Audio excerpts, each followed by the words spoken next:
એ કાલની જે press conference છે એમાં એવું બોલી રહ્યા છે કે ભાઈ અમે કોઈ વ્યક્તિથી અમારે વિરોધ પણ નહોતો, કોઈ સરકારથી પણ અમારે વિરોધ નહોતો, તો વિરોધ હતો કોનો?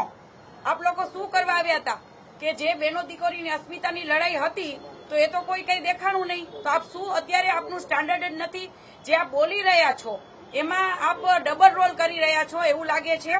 અને એમાં એક જે બેન હતા એ બેન એવું બોલી રહ્યા છે કે વ્યક્તિગત હું કોઈને જવાબ દેવા રેડી નથી, પણ અમને કોઈ વ્યક્તિગત વિરોધ નથી, આપણે બધા એક જ સમાજના છીએ અને અંદરો અંદર લડાઈ કરવાની બદલે જે સમાજને ગુમરાહ કરી અને બેસાડી દીધા છે. તો એ પીટી જાડેજાએ ઓડિયો વાયરલ કર્યા હતા બધા, બરાબર છે? કે પીટી જાડેજાએ એવું કહ્યું હતું કે ભાઈ તૃપ્તિબાના પર્દાફાશ કરીશ અને બીજા 2-3 જણા લોકોના વાત કરી હતી કે બધાનો પર્દાફાશ કરીશ અને સંકલન સમિતિ કેવી ગદ્દાર છે એ હું કહીશ. અમે લોકો અત્યાર સુધી શાંતિથી જ બેઠા છે કે ક્યાંક ને ક્યાંક આપણો સમાજ છે તો આપણા સમાજમાં અંદરો અંદર લડાઈ કરી અને સમાજને ગુમરાહ કર્યો અને જે ડિસિઝન લેવાનું હતું એ લીધું નહીં. તો પીટી જાડેજા પહેલા તો ક્યાં છે હું એ પૂછવા માંગુ છું. કરણસિંહ ચાવડાભાઈને પણ પૂછવા માંગુ છું કે સંકલન સમિતિના સભ્ય પીટી જાડેજા અત્યારે ક્યાં છે? પીટી જાડેજા અમારા ફોન પણ નથી ઉપાડી રહ્યા અને જવાબ પણ નથી આપી રહ્યા. તો આ બધા તમારી જે અંદરો અંદર જે ખીચડી પકાવી છે એ સમાજની સામે તો ચોખવટ કરવી જ પડશે.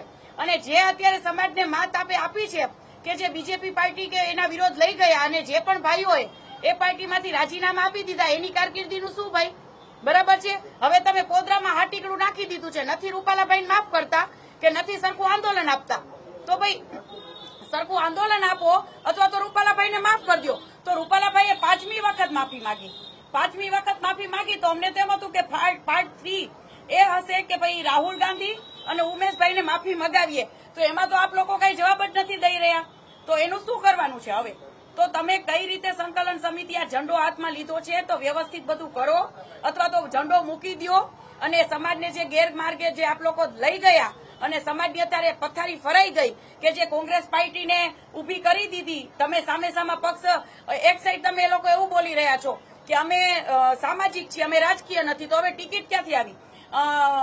ભાઈ આપ એવું બોલી રહ્યા છો કે અમે આવતી ચૂંટણીમાં અમે ટિકિટની પણ માંગ કરશું. તો એના માટે રાજકીય લોકો છે જ, જે લોકોને ટિકિટ જોઈએ છે એ લોકો માંગ કરી જ રહ્યા છે. અને ક્યાંક ને ક્યાંક રાજશેખાતભાઈએ પણ એ માંગ મૂકી હતી, જેપીભાઈએ પણ માંગ મૂકી હતી. તો આપ લોકો સામાજિક છો તો સામાજિક જ રહો અને સામાજિક કાર્ય કરો.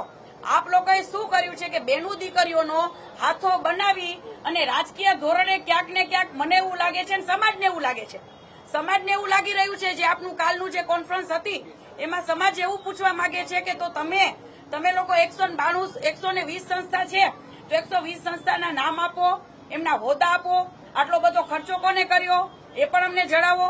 આપ એમ કહી રહ્યા છો ફૂલની પાખડી સંકલન સમિતિના સભ્યો આપી છે તો એ પણ અમારે જાણવું છે. સમાજને જાણવાનો બધો જ હક છે. અને અત્યારે જે આપણે આ ડિસિઝન લઈ લીધું છે એ ડિસિઝન કોના કહેવાથી લીધું છે? બરાબર, અમને લોકોને સાઇડલાઈન કરીને બેસી ગયા. જે બેનું દીકરીઓએ મેન લડત આપી હતી એને તો આપ લોકો કોઈ દિવસ યાદ જ નથી કરતા. તો અને અંદરો અંદર જે સમાજની લડાઈ છે બંધ કરો. આખા સમાજનું ખરાબ લાગે છે અને અમને આપ લોકો બોલવા મજબૂર કરી રહ્યા છો. અમને બોલવું નથી ગમતું, અમને મીડિયામાં પણ આવું નથી ગમતું, પણ જે લોકો જે આપણે ડિસિઝન લીધું છે એ તદ્દન જ કાં રૂપાલાભાઈને માફ કરી દો અને કાં સરખું આંદોલન કરો. બેમાંથી એક વસ્તુ કરો. પોદરામાં હાટીકડું રાખી અને આપ ઘર ભેગા થઈ જાવ છો તો એ આપણું ડિસિઝન ચોખ્ખું અને દેખાતું નથી આમાં કાંઈ જ. જય માતાજી.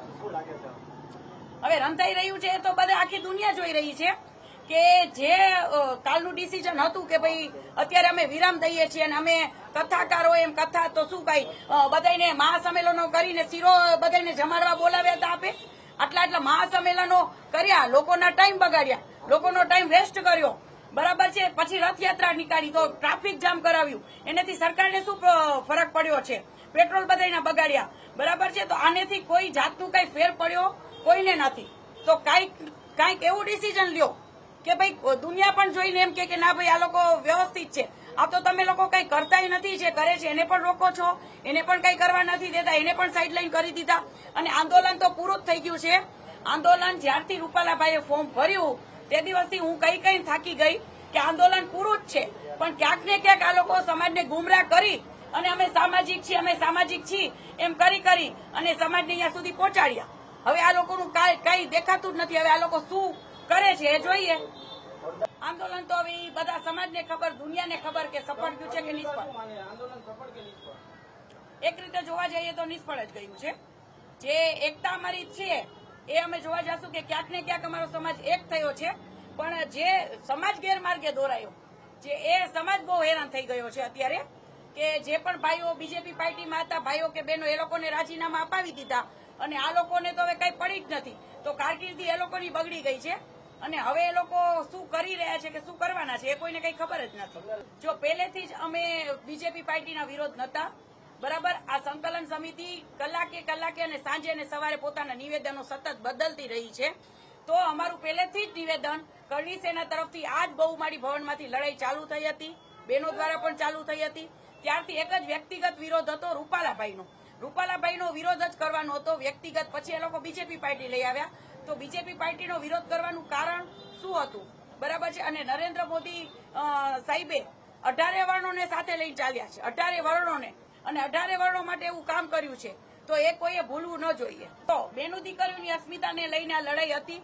તો રૂપાલાભાઈએ જે ચૂંટણી પછી પણ કહ્યું હતું કે ભાઈ હું નારી શક્તિને હું સંબોધું છું ને નારી શક્તિ પાસે હું માફી માંગુ છું. તો ક્યાંક ને ક્યાંક બેનો દીકરીઓ દ્વારા અમે તો રૂપાલાભાઈને માફ કરી દઈએ છીએ. જેને જે બોલવું હોય એ બોલ્યા રાખે, બરાબર છે. કેમ કે કાંઈક ડિસિઝન લેવું જરૂરી છે.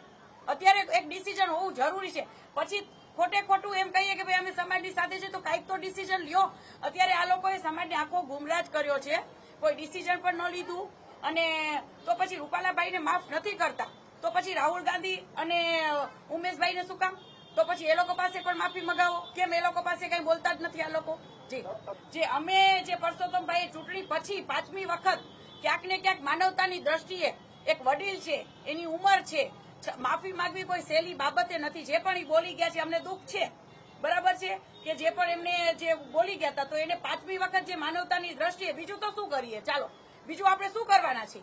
એક લોકશાહીની દ્રષ્ટિએ બીજું તમે શું કરી લેવાના હતા? જે પણ અમારું આંદોલન હતું એમાં જો અમને ટિકિટ રદ થઈ ગઈ હોત તો અમારા માટે એથી વિશેષ કોઈ નતું, પણ એમાં કંઈક ને કંઈક રાજકારણ રમાઈ ગયું છે.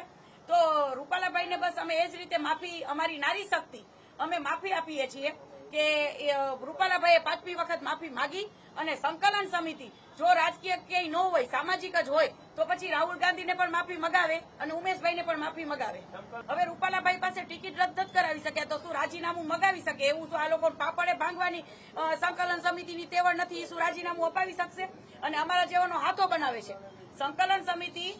મને તો હાથો જ બનાવ્યો, બરાબર. પદ્મિનીબા વાળા અને પદ્મિનીબા વાળાની ટીમને હાથો જ બનાવ્યો આ લોકોએ, અને પોતે કામ ઉતારી ગયા પોતાનું. પોતે તો ક્યાંય પોતે ક્યાંય બીજેપી પાર્ટી પાસે પણ સારા રહ્યા, કોંગ્રેસ પાર્ટી પાસે પણ સારા રહ્યા અને સમાજ પાસે પણ સારા રહ્યા. તો હવે આંદોલન કઈ રીતે આગળ વધારવું? જે પણ કરવાનું હતું એ બધું કરી લીધું. હવે આનેથી આગળ વિશેષ તો કઈ જ નથી.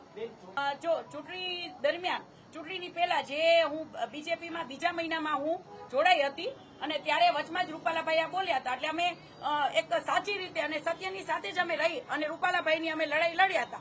તો હવે ભવિષ્યમાં હું જોઈશ, મને યોગ્ય લાગશે તો હું બીજેપીમાં જોડાઈશ. અત્યારથી હું નથી કહેતી, અત્યારે હું સામાજિક જ છું.